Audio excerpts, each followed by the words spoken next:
Ngayon ay magpapakita kami ng larawan ni General Luna at magtatanong kami sa aming mga kaklase kung ano ang aming pinakitang larawan. Ito ang mga tanong. Una, sino ang tao na ito? Si General Antonio Luna ay isa sa mga pinakatanyag na bayani ng Pilipinas. Siya ay isang mahusay na general, manunulat, siyentipiko at makabayan na lumaban para sa kalayaan ng Pilipinas laban sa mga Amerikano noong panahon ng digbaang Pilipino-Amerikano. Ikalawa, ano ang katangian na pinapakita niya? Ang mga katangian na pinapakita ni General Luna ay tapang, katilinuhan, disiplina, katapatan at pag-ibig sa bayan. Mga katangian na dapat taglayin ng isang tunay na lider at mamamayan. Bakit siya naging bayani? Si General Antonio Luna ay tinuturing na bayani dahil sa kanyang katapangan, dedikasyon at mahalagang kontribusyon sa pagkikipaglaban para sa kalayaan ng Pilipinas noong panahon ng digmaang Pilipino-Amerika. Si General Luna ay isang bayani. Siya ay mabuting leader at siya ay matapang. Ngayon ay tatalakayin natin ang kwentong nagkamali ng utos na siyang kumukonekta sa pagiging leader. Mga kwentong pambata. Nagkamali ng utos. Sa malayong kaharian ng mga tutubi ay may naninirahang isang prinsesang tutubi. Siya'y bugtong na anak nina Haring Tubino at Reyna Tubina ng kahariang Matutubina. Mahal na mahal ng hari at reyna ang anak nila. Sinasabing ipaglalaban ng buong kaharian ang anumang kaapihan ni Prinsesa Tutubi. Si Prinsesa Tutubi ay mahilig mamasyal at magpalipad-lipad sa papawirin. Lagi niya kasama-kasama ang kanyang mga piling dama at mga taga-subaybay na mangyari pa ay pawang tutubirin.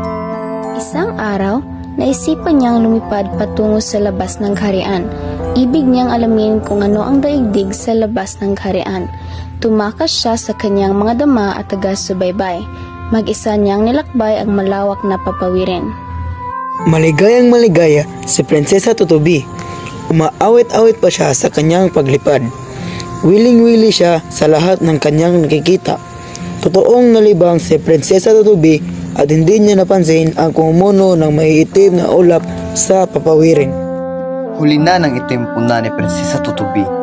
Ang bilis man siyang lumipad pabalik sa kaharian ay nabutan din siya ng malakas na ulan. Titigil muna ako sa punong kahoy na ito, ang sabi sa sarili ng prinsesa. Ngunit punong kahoy pala naman iyon ay maraming mga matsing. Pinaalis nilang pili tag nakikisilong na tutubi. Bawat dapuang sanga ni Prinsesa Tutubi ay niyuyog-yog na mga matsing. Hindi lamang iyon, pinatawanan pa nila ang prinsesa. Krak, krak, krak. Nakakatawa. Malaki pa sa kanyang tuhod ang kanyang mga mata. Ang malakas na sabi ng isa. Sinundan ito ng malakas na gikan ng mga matsing. Sa laki ng galit ng Prinsesa Tutubi, umuulan pa ay umalis na siya sa punong kahoy na iyon at tumipad pa uwi sa palasyo. Tuloy-tuloy siya sa silid ng kanyang amang hari. Kanyang isinumbong kay Haring Tubino ang mga matsing. Laking galit ng hari. Nagpatawag agad ang hari ng isang kawal. Pumunta ka ngayon din sa kaharian ng mga matsing. Ang utos niya sa kawal. Sabihin mong dahil sa ginawa nila sa aking anak na prinsesa, gusto kong hamunin ang kaharian ng mga matsing sa isang labanan. Bilis na lumipad ang itasang kawal. Pagdapo niya sa kaharian ng mga matsing ay walang paligoy-ligoy niyang sinapi ang kanyang pakay. Malakas na tawanan ng mga matsing ang naging sagot sa pahayag ng kawat na tutubi. Mga tutubi laban sa mga matsing. Ha ha ha ha. Muling nagtawanan ang mga matsing. Nakakatawa, ngunit pagbibigyan namin ang iyong hari, ang sabi ng pinuno. Ang mga matsing laban sa mga tutubi. Nagtawa ng muli ang mga matsing.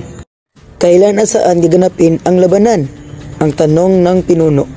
Bukas ng umaga, sa gitna ng parang, ang tugon ng kawal. Magaling! Bukas ng umaga sa gitna ng parang kung gayon.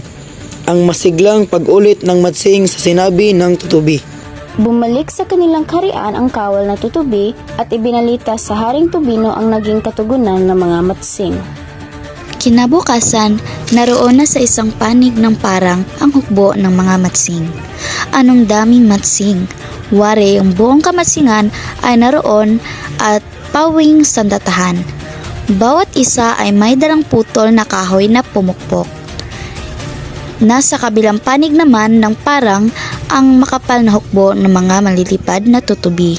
Kailangang pukpukin niyo ang bawat makitang tutubi, ang malakas na utos ng Haring Matsing. Kabilang dako naman ay ibinigay na rin ng kanilang pinuno ng mga tutubi ang kanyang utos.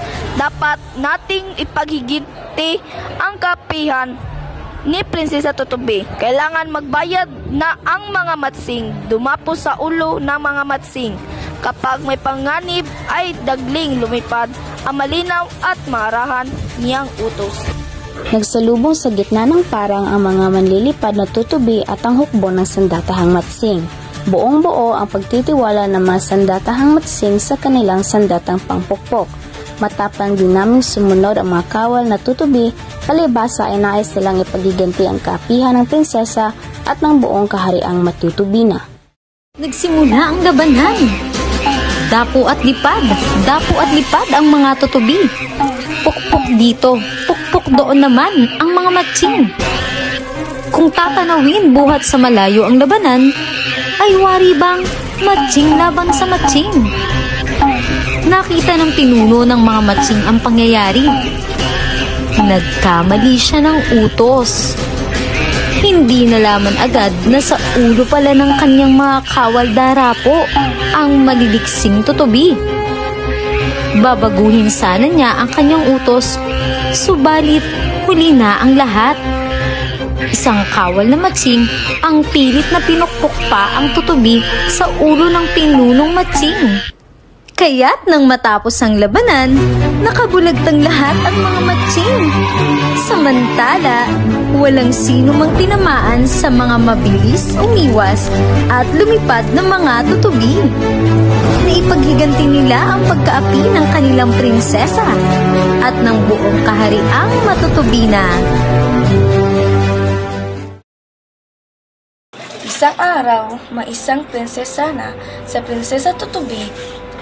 Mahilig mamasyal at magpalipad-lipad sa papawirin. Isang araw, lumipad siya palabas ng kaharian at napadapo sa isang punong kahoy na tinitirahan ng mga matsing. Pinagtawanan siya ng mga matsing dahil sa kanyang itsura. Nagalit ang prinsesa at agad umuwi upang isumbong sa kanyang amang si Haring Tubino ang ginawa ng mga matsing dahil dito nag-utos ang hari na hamunin ang mga matsing sa isang labanan. Tinanggap ng mga matsing ang hamon at itinakda ang laban sa para kinabukasan. Dumating ang araw ng labanan. Nagharap ang hukbo ng mga tutubi at ng mga matsing. Inutusan ng hari ng mga matsing ang kanyang hukbo na pupukin ang lahat ng tutubi. Samantalang inutusan naman ng pinuno ng mga tutubi ang kanyang mga kasamahan na dumapo sa ulo ng mga matsing at agad lumipad kapag may panganib. Nagsimula ang labanan. Lipad at dapo ang mga tutubi, habang pukpok naman ang pukpok ang mga matsing. Dahil sa bilis at talino ng mga tutubi, naipit sa sariling kalokohan ang mga matsing. Sa huli, napagigantian ng mga tutubi ang pag-aalipusta sa kanilang prinsesa at nagtagumpay ang buong kaharian ng matutubi.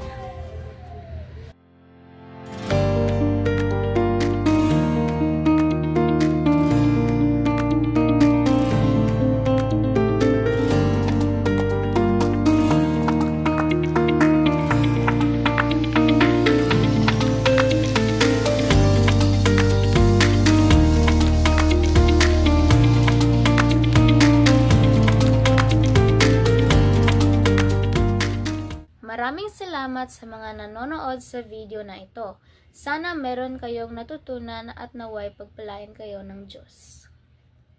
Goodbye and thank you for watching.